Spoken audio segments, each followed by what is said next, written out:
It's exciting. I feel terrible that I haven't been to one of these before, but I think some of the learnings are really, really revealing because people are in various stages of their lives. When they come into a forum like this, some are completely starting out, some are trying to pivot, super traditional means of business, So everyone's got a little bit to learn.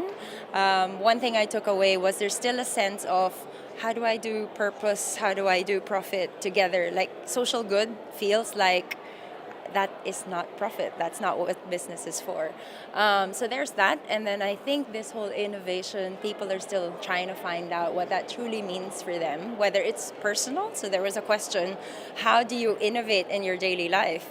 And we think about so many things at work we have to change the way we do things, change policy, change the product and all. But actually, if we're not innovating in our own lives, that's very alien, right? That's a different kind of concept. So I think the attendees hopefully would have started to kind of think about innovation not only as a job or as a career, but also in their personal lives.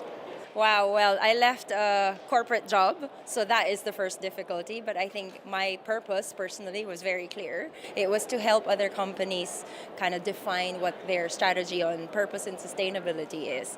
But there's also a million consultants out there, so this is a challenge. We go against the big four, but we could go against PR firms who understand CSR. We could go against traditional consultants.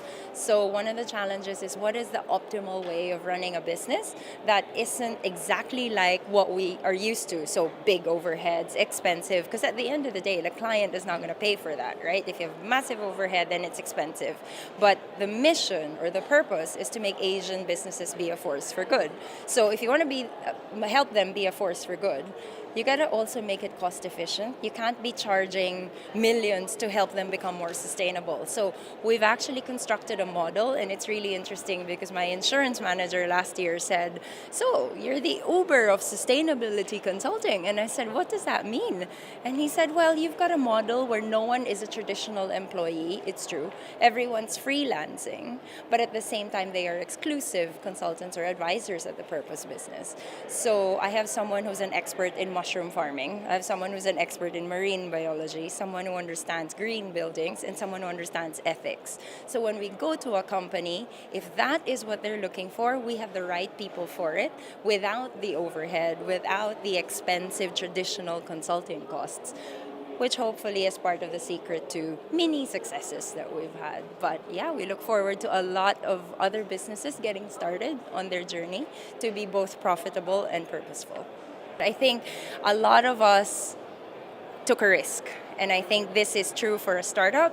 It's absolutely inspiring to have Patricia Lau from the government to say there is innovation and there is outside the box thinking. I think that's reassuring to all of us.